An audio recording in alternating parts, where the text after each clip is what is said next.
네, 태정태세 문단세, 예성연중, 임명선, 광인효현, 숙경영, 정순, 헌철, 고순. 이것이 무엇이냐면 조선의 왕들의 이름을 앞에만 따서 순서대로 나열한 겁니다.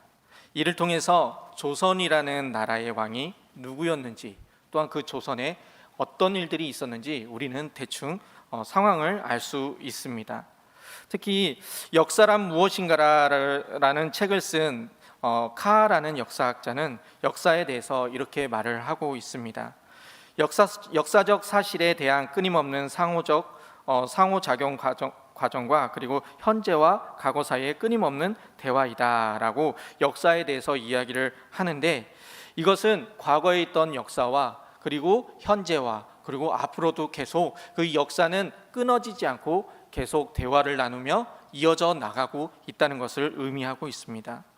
역사를 통해서 우리의 조상들은 어떻게 살았으며 그에 빗대어 우리는 이제 어떻게 살아가야 하는가 생각할 수 있게 된다는 것입니다. 우리 성도님들 중에서도 연로하신 어르신들이 많이 계십니다.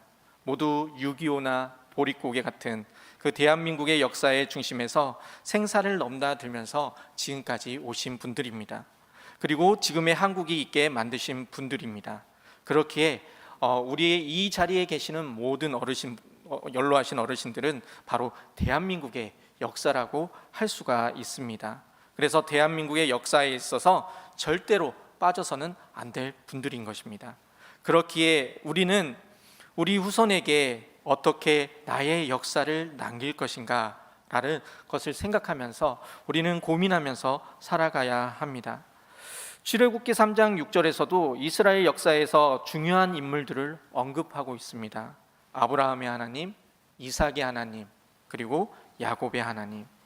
아브라함, 이삭, 야곱 이 세 사람은 이스라엘의 역사에 있어서 절대로 빼놓을 수 없는 중요한 세 사람들입니다. 왜냐하면 이 사람들의 시작을 통해서 이스라엘의 역사가 시작이 되었기 때문입니다.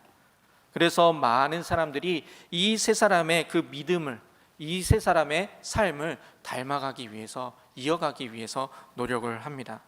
그렇다면 우리 그리스도인들은 어떠한 역사를 남겨야 하겠습니까? 첫 번째로 사랑의 수고의 역사를 남겨야 합니다. 오늘 본문 3절 말씀입니다. 사랑의 수고와 우리 주 예수 그리스도에 대한 소망의 인내를 우리 하나님 아버지 앞에서 끊임없이 기억함이니. 3절에서 사랑의 수고에 대하여 이야기가 나오고 있습니다. 예나 지금이나 사랑을 실천한다는 것이 그렇게 쉬운 것이 아닙니다. 가면 갈수록 더 사랑을 실천하는 것이 어려워지고 있습니다. 특히 지금 이 시대에는 또한 많은 사람들에게서 볼 수 있지만 사랑이 많이 없어져 가고 있습니다. 뉴스에서도 연일 나오듯이 권력 있는 사람들이 없는 사람들에게 갑질을 하기도 하고, 그리고 갑질하는 그 소식이 계속 전해지기도 하고 있습니다. 또한 강한 사람이 약한 사람을 무시하고 괴롭히고, 그리고 자신이 왕이 된 듯이 밑에 있는 사람을 무시하는 모습도 우리는 볼 수가 있습니다. 우리는 이러한 모습은 아니지만 우리는 기억해야 합니다. 내가 그렇지 않다 하더라도 내 후손이 또한 그렇게 될 수 있고, 그리고 그렇기에 우리는 후손에게 먼저 사랑의 수고의 모습을 보여줘야 한다는 것을 우리는 기억하며 살아가야 합니다. 마태복음 22장에 보면 한 율법교사가 예수님을 시험하기 위하여 묻습니다. 선생님, 율법 중에 가장 큰 계명이 뭡니까? 예수님께서 뭐라고 대답을 하시냐면 마태복음 22장 37절에서 38절에 이렇게 말씀하십니다. 예수께서 이르시되 내 마음을 다하고 목숨을 다하고 뜻을 다하여 주 너의 하나님을 사랑하라 하셨으니 이것이 크고 첫째 되는 계명이요 라고 말씀하십니다. 첫째 되는 계명이 바로 하나님을 마음을 다하고 목숨을 다하고 뜻을 다하여 사랑하는 것이라고 말씀하십니다. 그리고 나서 예수님께서 이어서 말씀하시는 것이 뭐라고 말씀하시냐면 39절에 이렇게 말씀을 하십니다. 둘째도 그와 같으니 내 이웃을 내 몸 내 자신같이 사랑하라 하셨으니 라고 말씀하십니다. 예수님은 내 이웃을 내 자신과 같이, 내 몸과 같이 사랑하라 하라고 말씀하셨습니다. 그런데 이 앞에 뭔가가 하나가 더 붙습니다. 둘째도 그와 같으니 라고 말씀하고 있습니다. 이 단어는 무슨 뜻을 의미하는 것입니까? 바로 이웃을 사랑하는 것이 바로 하나님을 사랑하는 것과 같다는 말씀입니다. 하지만 많은 사람들이 이웃을 사랑하고 누군가를 돕는 것이 자신의 선택인 것으로 생각을 할 때가 너무 많이 있습니다. 저 또한 그랬던 적이 있습니다. 지하철을 타고 가면은 항상 1호선에서 만나는 시각장애인 아저씨가 있었습니다. 그 아저씨를 볼 때마다 그 아저씨는 찬송가를 라디오로 틀면서 이렇게 구걸하면서 나가는데 저는 항상 500원을 드렸습니다. 근데 나중에 어느 역에서 같이 내리는 때가 있었습니다. 나중에 보니 그 아저씨는 시각장애인이 아니고 쓰고 있던 선글라스를 벗으면서 동전을 세면서 걸어가는 모습을 본 적이 있었습니다. 그 다음부터는 지하철에서 만나는 시각장애인에게 동전을 주거나 이렇게 돕는 그런 모습들, 돕지 않는 모습들을 저에게서 볼 수가 있었습니다. 그런데 예수님은 뭐라고 말씀하고 있습니까? 이웃을 사랑하는 것은 선택이 아니라 명령이라고 예수님께서 말씀하고 있습니다. 마태복음 22장 40절을 보면 이 두 계명이 온 율법과 선지자의 강령이니라 라고 말씀합니다.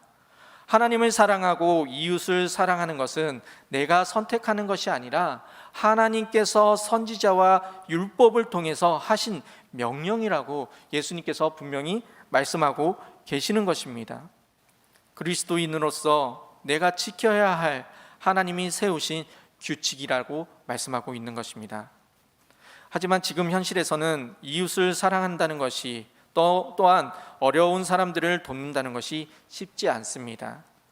우리가 기억해야 할 것은 우리가 먼저 큰 사랑을 받은 존재라는 것입니다. 요한복음 3장 16절에 보면 하나님이 세상을 이처럼 사랑하사 독생자를 주셨으니 이는 그를 믿는 자마다 멸망치 않고 영생을 얻게 하려 하심이라 라고 말씀하고 있습니다. 아담의 불순종으로 인간에게 죄가 들어왔고 사망이 들어왔습니다. 불순종으로 인한 인간은 사랑을 받을 수 없는 존재가 되어버렸던 것입니다. 하지만 하나님은 우리를 사랑하셨습니다.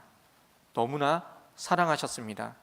그래서 자신의 하나뿐인 아들 예수 그리스도를 이 땅에 보내어 십자가에 죽게 하시는 그 계획을 세우시면서까지 하나님께서는 우리를 사랑하셨습니다. 그리고 그 하나님은 그 사랑을 우리에게 직접 보여주셨습니다. 정말 하나뿐인 아들을 이 세상에 보내주셨고 십자가에 죽게 하셨고 3일 만에 부활하게 하셨습니다. 이 모든 것이 하나님께서 우리를 사랑하셨기 때문에 이루어진 것입니다. 우리는 하나님의 사랑으로 예수 그리스도를 구원자로 믿기만 하면 하나님의 자녀가 되는 권세를 받았습니다. 그렇기 때문에 하나님께서는 우리에게 사랑으로 먼저 다가오셨습니다. 그 사랑으로 구원을 받았습니다. 그렇다면 우리는 그 사랑에 대한 보답을 어떻게 해야 됩니까? 바로 우리는 그 하나님의 사랑을 본받아야 한다는 것입니다. 하나님께서 우리에게 보여주신 그 사랑을 이웃에게 보여주는 것입니다. 맛있는 것이 있다면 나누어 먹기도 하고, 기도가 필요한 사람이 있다면 우리가 함께 기도하고 위로해주고, 제일 중요한 것은 주님을 모른다면 그 사람에게 주님의 복음을 전하는 것입니다. 우리에게 주신 그 사랑을 본받아 이웃에게 나누어 주면 우리의 자녀들도 후손들도 그 사랑을 본받게 되는 것입니다. 사랑의 역사가 남아 우리가 남긴 그 사랑의 역사의 발자취를 따라 밟으면서 살아가게 된다는 것입니다. 지금 이 시대에 가장 필요한 것은 바로 사랑이 필요합니다. 많은 사람들이 우울증이나 또한 공황장애처럼 우리의 사랑과 도움이 필요한 사람들이 많이 있습니다. 우리들이 먼저 주님께 받은 그 사랑을 실천하고 자녀손들에게 그 사랑의 그 역사의 발자취를 남겨줄 수 있는 우리의 삶이 되기를 소망합니다. 그 사랑의 역사를 통해서 우리가 보여준 그 사랑의 역사가 우리 자녀손들도 그 다음 자녀손들에게도 그 역사를 남겨주며 살아갈 수 있는 우리의 삶이 되기를 소망합니다. 두 번째로는 믿음의 역사가 되어야 합니다. 오늘 본문 3절을 보면 앞부분에 이렇게 말씀하고 있습니다. 믿음의 역사와 너희의 믿음의 역사와, 아까도 말씀을 드렸지만 아브라함과 이삭과 야곱은 이스라엘의 그 믿음의 역사가 되었습니다. 아브라함은 하나님의 말씀, 너희 본토 아비집을 떠나 내가 지시한 땅으로 가라라고 말씀하셨을 때에 성경에선 찾아볼 수 없듯이 군말하지 않고 바로 짐을 싸들고 챙겨서 그 말씀에 순종하는 모습을 볼 수가 있습니다. 그리고 하나님이 주신 그 아들 이삭을 바치라고 했을 때도 아브라함은 아무 반항도 없이 바로 이삭을 데리고 모리아산으로 가서 이삭을 바치려고 했습니다. 그 믿음이, 아브라함의 믿음이 누구에게 이어졌냐면 바로 이삭에게도 이어졌습니다. 아버지 아브라함이 자신을 칼로 찔러 죽이려고 할 때에, 하나님께 바치려고 했을 때에 충분히 이삭은 자신의 힘으로 아버지를 제압하고 빠져나올 수 있었습니다. 하지만 이삭은 그러지 않았습니다. 이삭은 가만히 있었습니다. 왜냐하면 하나님께서 인도해 주실 것이라는 것을 믿고 있었기 때문입니다. 그리고 우물 팔 때마다 그랄 목자들이 그 우물을 빼앗을 때도 싸울 수 있었지만 이삭은 그러지 않았습니다. 다른 곳으로 옮겨서 다른 우물을 팠습니다. 왜냐하면 또한 하나님께서 인도해 주실 것을 믿고 있었기 때문입니다. 그의 아들 야곱은 욕심이 많은 자였습니다. 하지만 하나님이 주시는 그 장자의 복에 대한 믿음이 상당히 강한 사람이었습니다. 좋은 방법은 아니었지만 팥죽으로 형의 장자권을 빼앗았고 아버지를 속여서 축복을 가로챘습니다. 그로 인해서 많은 고난을 겪기도 했지만 하나님이 주신 그 복에 대한 믿음은 흔들리지 않았습니다. 하나님과 씨름하기도 했고, 그리고 결국에는 그의 이름이 이스라엘로 바뀌면서 정말 이스라엘의 역사가 되었습니다. 믿음은 우리를 통해서 이어지는 것입니다. 우리가 먼저 믿음을 보여줬을 때에 우리의 자녀들도 믿음을 이어받는다는 것입니다. 우리는 믿음의 역사가 되어야 합니다. 또한 기도의 역사가 되어야 합니다. 또한 사랑의 역사가 되어야 합니다. 그리고 예배의 역사가 되어야 되고, 그리고 감사와 찬양의 역사가 되어야 합니다. 진정한 믿음의 역사는 바로 우리가 하나님을 의지하고 나가는 그 믿음의 모습을 보여주는 우리로부터 시작된다는 것입니다. 주님을 믿기 시작한 지 얼마 안 되신 분들은 그분들이 믿음의 시초가 되는 것입니다. 바로 우리의 기도가 우리의 자녀손들에게 흘러가게 됩니다. 우리의 믿음의 발자취를 우리의 자녀들이 또한 그 믿음의 발자취를 함께 밟고 나아가게 된다는 것입니다. 나 자신이 가족에게 믿음의 역사가 되어 믿음의 대를 이어갈 수 있는 우리의 삶이 되기를 소망합니다. 천대만대 우리의 믿음의 역사가 계속 이어져서 자녀손들이 우리의 믿음을 본받고 또 그 믿음을 본받고 또 그 믿음을 이어가서 믿음의 명문 가문으로 세워져 나갈 수 있는 우리의 삶이 되기를 소망합니다. 우리는 우리의 가정에게 믿음의 역사가 되어야 합니다. 하나님께서 우리를 사랑하신 것처럼, 주님이 우리를 위해 십자가에 죽으신 그 사랑처럼 우리는 주님의 사랑을 본받아 그 사랑의 역사를 남겨줘야 합니다. 그리고 아브라함과 이삭과 야곱처럼 하나님의 인도하심을 나타내며 주님과 동행하며 그 믿음의 발자취를 우리 자녀들에게, 우리 후손들에게 남겨서 그 믿음의 길을 따라오도록 그렇게 믿음의 역사가 되어야 한다는 것입니다. 나로부터 시작되는 믿음의 역사의 주인은 바로 주님이십니다.